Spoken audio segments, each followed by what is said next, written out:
today we are going to learn about uses of plants, right? So in the last lecture we have learned about the parts of plants. Yes, parts of plant વિશે આપણે learn કર્યું હતું last લેક્ચરમાં. કેટલા બધા parts આપણે જોયા હતા પ્લાન્ટના. Roots, stem, leaves, fruits, then seeds. પછી તમે લોકોએ ઓલી જે એક્ટિવિટી કરી હતી ઈ એક્ટિવિટીનો કોઈ બેનિફિટ થયો? તમે જોયું ઈ ગ્રો થાય છે કે નહીં? જોયું થાય છે ગ્રો? તમે ઈ એક્ટિવિટી કરી હશે અને એમાં પ્રોપર તમે પાણી આપતા હશો, પ્રોપર સનલાઇટ આપતા હશો તો ઈ બહુ ફાઇન ગ્રો થયું હશે ને. વીટ એન્ડ મગ તો કેટલા મસ્ત લાગતા હશે. તો તમે બેના ડિફરન્સ જોયા? મગમાં આપણે જે મગ ગ્રો કર્યા હતા એમાં શું થયું હશે? એમાંથી લીવ્સ આવ્યા હશે એન્ડ વીટમાં ખાલી ગ્રાસ જ ઉગ્યું હશે, રાઈટ? થયું છે ને એવું? એક્સટેન્ડિંગ ગ્રાસ, ઊભું ગ્રાસ જ ઉગ્યું હશે એન્ડ મગમાં એક્સટેન્ડિંગ લાઇન, ધેટ મીન્સ એક stem and then after 2 2 3 3 leaves હશે બધામાં. યસ, સો એટલું ફાઇન તમે જોયું કે તમને ખબર પડી કે આપણે આ બે વસ્તુ ખાઈ છીએ તો એ ગ્રો કેવી રીતે થાય છે? આવી રીતે. યસ, આપણે જે વસ્તુ ખાઈએ છે એમાં પછી આજે આપણે તો શું કર્યું? આપણે એક નાના બીકરમાં લીધું, નાની બોટલમાં લીધું, નાના કપમાં લીધું હતું, એમાં કોટન રાખ્યું હતું આપણે. બટ આપણા જે ફાર્મર્સ છે એ બધા ફાર્મર્સ શું કરે છે? સોઇલમાં નાખે છે બધા સીડ્સ, રાઈટ? તો ઈ ફાર્મર્સને આપણે થેન્ક યુ કેવું જોઈએ કે આટલી બધું મહેનત કરીને સોઇલમાં સીડ્સ નાખે છે, ધેન એમાં વોટરિંગ કરે છે, બધું કરીને બહુ ફાઇન રીતે આપણને આટલું સરસ ગ્રેન્સ, વિટામિન્સ એન્ડ કેલ્શિયમ વાળી વસ્તુ આપણને મળે છે, રાઈટ? સો વીટ એન્ડ મગનો તમે ડિફરન્સ જોયો. ઓકે, સો હવે આપણે શું કરવાનું છે? આજના લેક્ચરમાં આપણે લર્ન કરવાનું છે યુઝિસ ઓફ પ્લાન્ટ્સ. પ્લાન્ટના યુઝિસ લર્ન કરવાના છે. હવે think about it, from where and why we should plant the trees. આપણે ટ્રીઝ શું કામ પ્લાન્ટ કરવા જોઈએ અને કેવી રીતે કરવા જોઈએ અને ક્યારે કરવા જોઈએ? એની કોઈ પર્ટિક્યુલર સીઝન છે? નો, there is no any particular season. But આપણે ટ્રીઝને પ્લાન્ટ કરશું, આપણે નાના પ્લાન્ટ્સ વાવશું તો એનાથી આપણને ફ્રેશ એર મળશે. શું મળશે? Fresh air. તમે જુઓ, તમને અહીંયા રહેવું નથી મજા આવતી. અહીંયા ભલે આપણા મમ્મી ડેડી આપણી સાથે છે, આપણા ફ્રેન્ડ્સ છે, આપણી ફેમિલી છે, બધા આપણી સાથે છે, બટ આપણે જ્યારે કોઈ હિલ સ્ટેશન ઉપર જાય, રાઈટ? કેવા હિલ સ્ટેશન ઉપર કે જ્યાં બહુ બધી ગ્રીનરી હોય તો ત્યાં આપણને કેવી મજા આવે છે? એકદમ ફ્રેશ ફીલ કરીએ આપણે, રાઈટ? ફ્રેશ શું કામ ફીલ કરીએ છીએ? બીકોઝ એ જે પ્લાન્ટ્સ છે એ આપણને ઓક્સિજન આપે છે. શું આપે છે? ઓક્સિજન આપે છે. કોણ આપે છે? પ્લાન્ટ્સ ઓર ટ્રીઝ. પ્લાન્ટ્સ ઓર ટ્રીઝ એ આપણને ઓક્સિજન આપે છે, રાઈટ? સો એ એરમાં ઓક્સિજન ફેલાવે છે. ઓકે, સો આપણે આજે લર્ન કર્યું યુઝિસ ઓફ પ્લાન્ટ્સ. તો પ્લાન્ટ્સ આપણને શું આપે છે? Vegetables, fruits, then vegetables, fruits, grains, આટલી બધી વસ્તુ આપણને પ્લાન્ટમાંથી મળે છે. શેના માટે? To eat, right? We eat vegetables. ઈ ગ્રીન વેજીટેબલ્સ છે or we can say leafy vegetables કે પાનવાળી વસ્તુ. ધેટ મીન્સ કે સ્પિનેચ છે, પાલક, મિન્ટ, ધેટ ઇઝ પુદીનો, ધેન મેથી આપણે જે ખાઈએ છે, રાઈટ? તો આ બધી વસ્તુ આપણને શેમાંથી મળે છે? કોરિએન્ડર. આ બધું શું છે? એક પ્લાન્ટ જ છે. યસ, એન્ડ ફ્રૂટ્સ તો એપલનું ટ્રી, સ્ટ્રોબેરીના પ્લાન્ટ્સ, ધેન ચીકુનું tree, banyan tree. Banyan tree તો વર્ડ છે બટ બનાનાનો ટ્રી હોય, અલગ હોય, રાઈટ? સો બનાનાના ટ્રીઝ હોય છે જેમાંથી આપણને બનાના મળે. તો ફ્રૂટ્સ મળે, વેજીટેબલ્સમાં ચીલીનું ટ્રી હોય, ચીલીનું પ્લાન્ટ હોય ફોર સપોઝ, રાઈટ? ધેન ટોમેટોનું પ્લાન્ટ હોય. આ બધી વસ્તુના આપણને પ્લાન્ટ્સ જોવા મળે છે. સો યુઝિસ ઓફ પ્લાન્ટ્સમાં ફર્સ્ટ વન છે they give us fruits, vegetables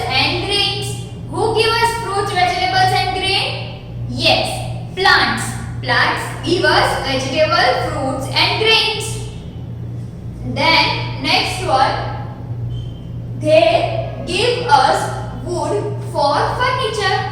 That means તમે સ્કૂલમાં જે બેન્ચીસ ઉપર બેસો છો, રાઈટ?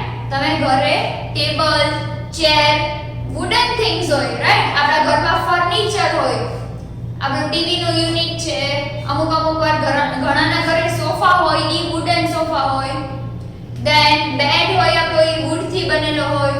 આપણા કબોર્ડ્સ, કિચન ના બધા કબોર્ડ્સ, બધી વસ્તુ વુડ થી બનેલી હોય. તો ઈ વુડ ક્યાંથી મળે છે આપણને? પ્લાન્ટ્સ માંથી. તો હવે તમને વિચાર આવતો હશે ને કે દીદી પ્લાન્ટ માંથી વુડ કેવી રીતે મળે? સો ટ્રીઝ હોય ને, જે મોટા મોટા ટ્રીઝ, આટલા જાડા એના ટ્રંક હોય, રાઈટ? એના ટ્રંક મીન્સ થડ, રાઈટ? તો આટલા જાડા એના ટ્રીના જે ટ્રંક હોય ને, એને કટ કરીને એમાંથી આપણે વુડની આઇટમ્સ બનાવીએ છીએ, રાઈટ? સો શું કહે છે અત્યારે બધા કે we should save our trees. આપણે આપણા ટ્રીઝ ને સેવ કરવા જોઈએ. શું કામ? બીકોઝ જેમ ટ્રીઝ કટ થશે એવી રીતે આપણા અર્થ ઉપરથી ઓક્સિજન ઓછું થતું જશે, right? So we have to plant more and more trees. Then we also get paper, clothes and medicines from plants. આપણને પેપર, ક્લોથ, મેડિસિન્સ બધી વસ્તુ પ્લાન્ટ્સ માંથી મળે છે. હવે તમે વિચાર કરતા હશો દીદી મેડિસિન્સ કેવી રીતે પ્લાન્ટ માંથી મળે? તો તમને ખબર હોય તો તુલસી. યસ, આપણા બધાના ઘરે તુલસી હોય છે. So that tulsi is the best medicine for cold. આપણી ઇમ્યુનિટી સિસ્ટમને વધારવા માટે, ઇમ્યુનિટી સિસ્ટમ સાથે બીજા વાયરસીસને ફાઇટ કરવામાં આપણી ઇમ્યુન સિસ્ટમ સ્ટ્રોંગ થઈ જાય એની માટે આપણને આ વસ્તુ ખવડાવે છે. શું? તુલસી, રાઈટ? તુલસી આપણી ઇમ્યુન સિસ્ટમને સ્ટ્રોંગ બનાવે છે. Then turmeric, we can say it is antiseptic. Turmeric means હળદર. તો ઈ આપણને શરદી ઉધરસ થાય ત્યારે મમ્મા આપણને હળદર વાળું દૂધ પીવડાવે, હળદર વાળું ગરમ પાણી પીવડાવે. ગળામાં દુખતું હોય તો હળદર ખાઈ જવાની કે. શું કામ? Because it is antiseptic. અને હળદર મળે છે ક્યાંથી? પ્લાન્ટ્સ માંથી. યસ, ઈ અંડરગ્રાઉન્ડ ગ્રો થાય છે. ઓકે સ્ટુડન્ટ્સ, સો મેડિસિન્સ આપણને એવી રીતે મળે છે. Then paper. પેપર શેમાંથી બને છે? Do you know? જે ટ્રંક હોય ને, ટ્રંક, એમાંથી પતલી છાલ નીકળતી હોય. શું નીકળતી હોય? છાલ. That means કે ટ્રંકમાંથી આપણે કેમ વિન્ટર સીઝન આવે તો આપણી સ્કિન ઉખડવા માંડે? યસ, આપણી સ્કિન ડ્રાય થઈ જાય પછી ઉખડવા માંડે. સેમ એવી જ રીતે પેપર બનાવવા માટે આપણે શું યુઝ કરીએ છીએ? ટ્રંકની સ્કિન યુઝ કરીએ છીએ પેપર બનાવવા માટે, રાઈટ? સો પેપર બનાવવા માટે ટ્રંકની સ્કિન યુઝ થાય છે એટલે અહીંયા લખ્યું છે પેપર. Than clothes. ક્લોથ્સમાં ક્યાં યુઝ થાય છે? તો કે આપણે કહીએ કોટન ક્લોથ્સ. તો કોટન ક્લોથ્સ બનાવવામાં યુઝ થાય છે. ઘણીવાર અમુક એવી પ્રોડક્ટ્સ હોય, ફોર સપોઝ જ્યુટની બેગ છે. શેની બેગ? Jute bag. કંતાન કહીએ, કોથળો કહીએ. તો એ બધી વસ્તુ શેમાંથી બને છે? ટ્રીઝ માંથી બને છે, right? So this was, we also get paper, clothes and medicines from plants. એટલે આપણને પ્લાન્ટ્સ માંથી પેપર, ક્લોથ્સ and medicines આટલી બધી વસ્તુ મળે છે. Now the last one but not the least, plants help to keep the air fresh and clean. એટલે plants છે જે એ આપણી જે એનર્જી છે એને ફ્રેશ કરે છે, આપણને પોતાને ફ્રેશ કરે છે. આપણી આજુબાજુની જે એર છે એને ફ્રેશ કરે છે અને એને ક્લીન કરે છે. જો તમે જોજો અર્લી મોર્નિંગ તમે વહેલા ઉઠીને બહાર ચક્કર મારવા જાઓ કે ક્યાંય પણ ફરવા ગયા હોય અને ત્યાં વહેલા ઉઠીને જાઓ ને તો તમને બહુ મજા આવે. બટ જ્યારે તમે સ્કૂલે આવો ને ત્યારે તમને ગમતું ન હોય, બીકોઝ એટમોસ્ફિયર જ એટલું સરસ ન હોય આપણે, રાઈટ? વાય? બીકોઝ આપણી પાસે બહુ બધા પ્લાન્ટ્સ નથી. જ્યાં બહુ બધા પ્લાન્ટ્સ છે, જ્યાં બહુ બધી ગ્રીનરી છે, ત્યાં આપણને બહુ મજા આવે છે. આપણે એકદમ ફ્રેશ ફીલ કરીએ છીએ, થાક નથી લાગતો, બહુ સ્વેટિંગ નથી થતું અને એકદમ એનર્જેટિક રહીએ છીએ. બટ આપણે અહીંયા કેવું થાય છે? ઓછા પ્લાન્ટ્સ છે. યસ, તો પ્લાન્ટ ઓછા છે એટલે આપણે ઓક્સિજન બી ઓછું પડે. આપણી પોપ્યુલેશન તો કેટલી બધી છે? રાજકોટમાં કેટલા બધા માણસો છે? યસ, સો આપણી પોપ્યુલેશન ઓછી છે? નો, પોપ્યુલેશન તો વધારે છે, બટ ટ્રીઝ કેટલા છે? ઓછા છે, રાઈટ? સો એ ઓછા ટ્રીઝ ના લીધે આપણને જે ફ્રેશ અને ક્લીન એર મળવી જોઈએ એ નથી મળતી. એટલે ઘણાયને બ્રીથિંગ પ્રોબ્લેમ થાય, ઘણાયને કોઈ બીજો પ્રોબ્લેમ હોય, તો હેલ્થના રિલેટેડ બહુ બધા ઇશ્યુઓ છે, રાઈટ? તો ટ્રીઝ આપણને શેમાં હેલ્પ કરે છે? ફ્રેશ અને ક્લીન એર પ્રોવાઇડ કરે છે આપણને, right? So plant help us to keep the air fresh and clean. So we should save trees and save our earth.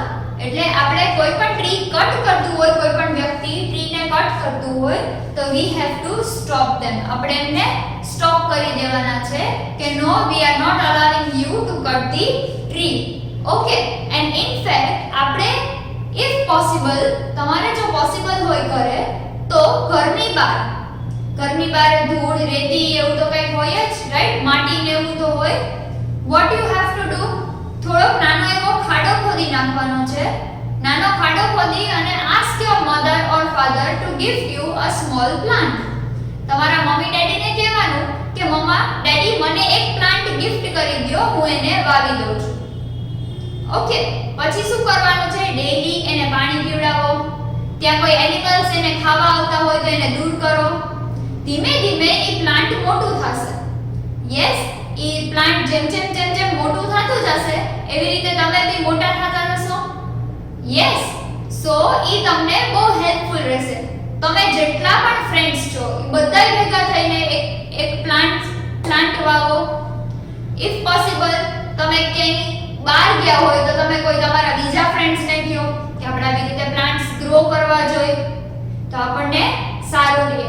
Further તમને હું બધું સમજાવીશ નેક્સ્ટ. તમે જ્યારે જેમ મોટા થતા જશો એવી રીતે તમારે પ્લાન્ટની પ્રોસેસ આવશે કે પ્લાન્ટ આપણા માટે શું કામ જરૂરી છે. અત્યારે હું તમને બધું તો નહીં સમજાવી શકું, રાઈટ? બીકોઝ આપણે પ્લાન્ટની બુક લખવા બેસે ને તો બહુ મોટી બુક લખાય, રાઈટ? સો પ્લાન્ટ્સ તો એટલા બધા ફાઇન છે કે આપણે જેટલા ગ્રો કરીએ એટલા ઓછા છે. Yes, so what you have to do? You have to plant at least one tree, at least one small plant nearby your house. Okay, તમારા ઘરની નજીક જે જગ્યાએ તમે ક્યાંક પ્લાન્ટને પાણી પીવડાવી શકતા હોય એવી જગ્યાએ. And now here we end our chapter. આપણું ચેપ્ટર અહીંયા પૂરું થાય છે. Okay, so let us recap something. આપણે થોડુંક રીકેપ કરી લઈએ. તો રીકેપમાં શું કરશું આપણે કે આ ચેપ્ટરમાં આપણે શું લર્ન કર્યું? તો કે પેલા herbs and shrubs લર્ન કર્યા. Small and big plants, tall and big plants are known as trees, right? મોટા અને લાંબા મોટા જે પ્લાન્ટ્સ છે એને શું કહેવાય છે? ટ્રીઝ કહેવાય છે, રાઈટ? ધેન ઈ ટ્રીની આટલી મોટી ટ્રંક હોય છે. કેવડી મોટી ટ્રંક્સ હોય છે, રાઈટ? તો સ્ટ્રોંગ સ્ટેમ હોય, જેનું ટ્રંક એકદમ સ્ટ્રોંગ હોય એને કહેવાય છે trees. Then climbers and creepers. Climbers શું કરે છે? ક્લાઇમ્બ કરે છે. ક્યાં ક્લાઇમ્બ કરે? એક સપોર્ટ હોય એની ઉપર ઈ ક્લાઇમ્બ કરે છે. એન્ડ ક્રીપર્સ શું કરે છે? ગ્રાઉન્ડ ઉપર જ સપોર્ટ લઈને ફેલાઈ જાય છે, રાઈટ? ઈ ક્લાઇમ્બ નથી કરતું, ઈ ઊંચું નથી થતું, બટ ઈ આજુબાજુમાં જ ફેલાય રાખે છે. Then herbs and shrubs. Herbs means what? એવા plants કે જેની સ્ટેમ છે, જેની જે વચ્ચેની સ્ટેમ છે ઈ કેવી હોય? એકદમ સોફ્ટ હોય, right? And shrubs means what? કે જેની સ્ટેમ woody stem હોય, that are known as shrubs. So herbs and shrubs we have learned. Then climbers આવી ગયું, herbs આવી ગયા, shrubs આવી ગયા, trees આવી ગયા. Yes, હવે આવ્યા roots and parts of plant. Parts of plant માં આપણે કેટલા પાર્ટ્સ જોયા હતા? Roots, stem, leaves, fruits and flowers. Yes, હવે કઈ ભૂલાય છે આમાં? No. Root, stem, leaves,